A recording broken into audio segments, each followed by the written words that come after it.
Antonio, Texas, author of The New Breed, Satellite Terrorism in America. The book is about my experience with a female target in San Antonio, Texas, that was the victim of what we think is a satellite-based tracking and harassment system based on directed energy weaponry and electromagnetic weaponry used by the government. My impetus for writing the book was to expose the fact that this technology is being used nationwide and globally in an apparent experimental fashion to harass certain people. This started about 2006, was ongoing with the female victim that I wrote about until her name was changed and she was moved out of the city where she was being targeted. The perpetrators of the targeting were a private investigative group owned and operated by a former FBI agent who hired nothing but his relatives to work for him. We spent a lot of time doing counter surveillance on this group to make sure that we had the correct identities. Once their identities were turned into the police, they then began to target me with some stalking and break-ins into my home. They did victimize me with some stalking and some home break-ins. As of lately, they have fairly left me alone, I think due to the publicity I've gotten from the book and the screenplay that's been written on the book. The group perpetrating the attacks in San Antonio and in other Texas cities has been identified by myself and others independently of me, and is a former FBI agent running a private investigative group. I've never directly approached them, but we did spend quite a bit of money counter-surveilling them, running their plate numbers and making sure that we have legitimate identities. The private investigative group is accessing a government form of tracking technology and electromagnetic weaponry that allows them to remotely track a person, apparently via electromagnetic impulses picked up from their brain, as well as basically torture them with electromagnetic weaponry that can cause increase in heart rate, muscle twitches, heartburn, severe headache, blurred vision, and attacks on the central nervous system. This is actually being reported by approximately 300,000 other people nationwide and appears to be experimental in nature. The people doing the targeting, do you think it's basically overseen by one group or a lot of different groups? The perpetrator groups doing this type of targeting do have to be given access to this technology. This isn't technology that anyone can get online and find access to. At the very top, there are appropriate agencies collecting the data.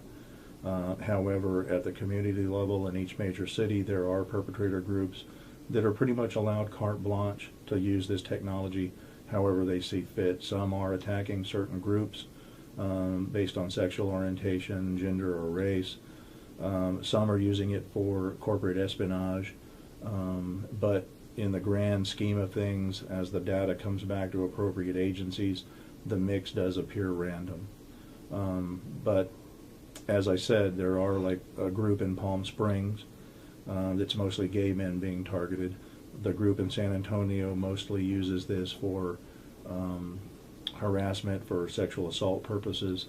But even though each city may have a group using it for specific reasons, in the grand scheme of things, if you look globally, it's a random sample. While I've only a couple of times actually tried to measure for radiation, I know several targets have actually measured for ionizing radiation or X-ray type of radiation and have found there to be ionizing radiation in their homes. I never had that experience with myself or the victim I wrote about in my book, but I have read and had reports from victims like Jesus Mendoza, who's mentioned in the appendix of my book, who did measure increased radiation levels in his home secondary to targeting. The perpetrator group in the San Antonio area seems to specialize in tracking and targeting single women for sexual assault. In the case of the girl in San Antonio that was written about, she was having either Rohypnol or GHB, both date rape drugs, placed into her bottled water and other food sources in her home. She was being drugged with these date rape drugs and sexually assaulted while on them. These drugs are well known to completely inhibit memory. She often thought that she was having nightmares of being raped, when in reality she was truly being sexually assaulted. This is a common finding among female targets nationwide and globally. Most of the groups that have access to this technology, while they may be using it in other means, seem to be using it for sexual assault as well. This type of targeting usually starts with organized stalking, which is stalking by individuals that are unknown to the target, unlike stalking by an ex-spouse or a loved one.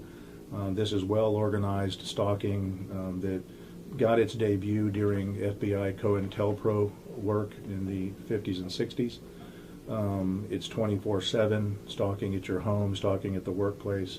24/7, we think the stalking accomplishes two things, both psychological form of warfare to put the victim, the target in a victim mindset, as well as gives them the ability to GPS the victim by location, to obviously get a remote read on some form of biometric identity, which we think is probably their EEG or brain waves, for further tracking. Other reasons that they stalk individuals that I found in communicating with over 5,000 individuals now, either by email or by phone or in person. Whistleblowers are often stalked. I've met with former NSA and former National Reconnaissance Office agents that were whistleblowers now being victimized by their respective agencies. Some of the groups that have access to this technology are using it for corporate espionage, but most often the targeting seems to be random.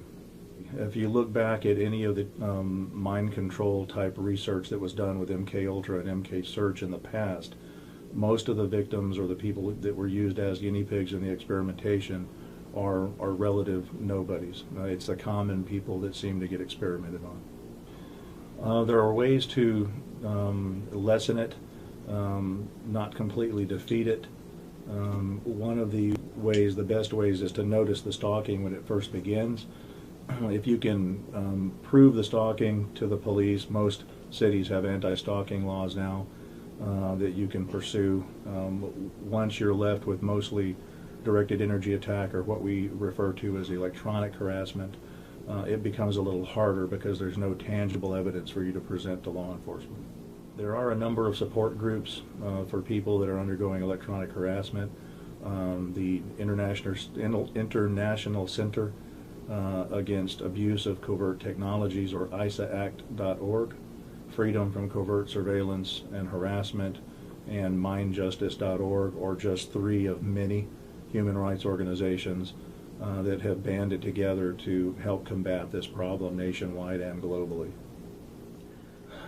Things that a target probably shouldn't do once they realize they're being targeted is try to convince people of your targeting that are already non-believers.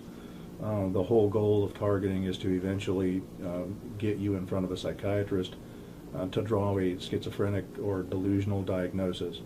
What most of the human rights organizations are recommending now, that if you feel you're being targeted, first try to communicate to them to get pointers and advice on who you can talk to and who you shouldn't. As stated before, one of the main goals with this targeting is to get you to call the police over and over with complaints that can't be proven, which will eventually land you in front of a psychiatrist who usually won't listen to or look at any of the research or articles you bring in, but will be looking to give you a psychiatric diagnosis. Once that diagnosis is given, typically the police won't respond to any further targeting, which may escalate after you're diagnosed. The shootings in Colorado, Connecticut, or the Navy Yard, are any of those possibly related to this? The shootings at Colorado, the Navy Yard, and in Connecticut, At least one of those we know was a targeted individual. Aaron Alexis had emailed Freedom from Covert Surveillance and Harassment on 3 occasions. His emails were very well written, were very logically thought out, did not read to me like the rantings of a madman.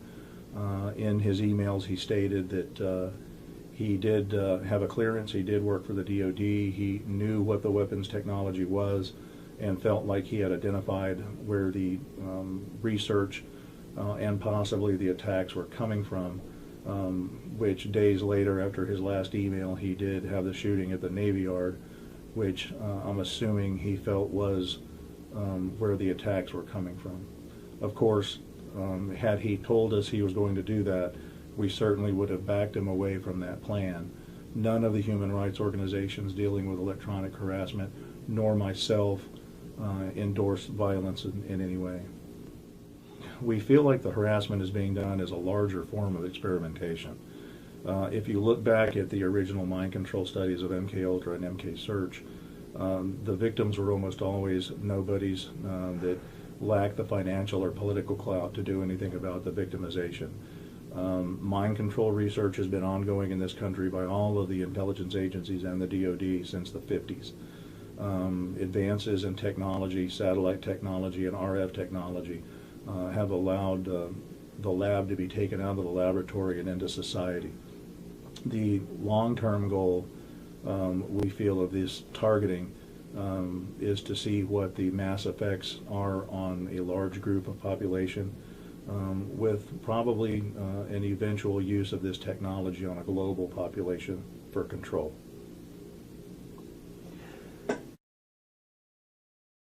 You were interviewed by a magazine in Colombia, and this article also had quotes from President Vladimir Putin from Russia. President Putin from Russia was quoted in an article where he stated that directed energy weapons, psychotronic weaponry, weapons that attack the central nervous system would be the future of warfare. His exact quote was that whichever country controlled the best directed energy weapons would control the globe without bullets or missiles. This quote was largely ignored by the American press. The only press agency that picked up on it was El Espectador out of Colombia. They contacted me to get some quotes and some information for an article they did about it. To date, I have not seen any major media in the United States address Putin's quotes or the article from El Espectador. But he was very clear that they were actively pursuing directed energy weapons that attack the central nervous system. So has there been any response from the U.S. media? There's been limited response from the U.S. media. The Washington Times recently did do an article on the Aaron Alexis shooting, mainly because he etched "This is my elf weapon" into the side of the shotgun that he used in the shooting. And of course, there has been a screenplay written on my book, A New Breed, Satellite Terrorism in America, that we hope to use as a dramatic and educational effort on the big screen. In the last decade, since I've been dealing with this type of technology and the victims, there has been an escalation in the number of victims voicing these complaints both here and abroad. It's not going away. It does seem to be worsening, and the numbers of people complaining of this now cannot be explained away by any type of mental illness. This is experimentation until proven otherwise, and hopefully more and more major media sources will pick this up. I think we'll see more and more shootings as our government tries to get gun control issues passed. Certainly the Aaron Alexis shooting, and I suspect the Connecticut shooting and the Colorado shooting all had some elements of control involved with them. I've got a second book called Guinea Pigs, Technologies of Control. Anyone that's read A New Breed knows that that's mostly the story of a female victim in San Antonio. The Guinea Pigs, Technologies of Control, delves a little further into the technology. The history of how we've come to this point has been written with several classified documents that I was allowed to get my hands on. There's been a lot of resistance to getting this book out through redaction and censorship. However, it is complete.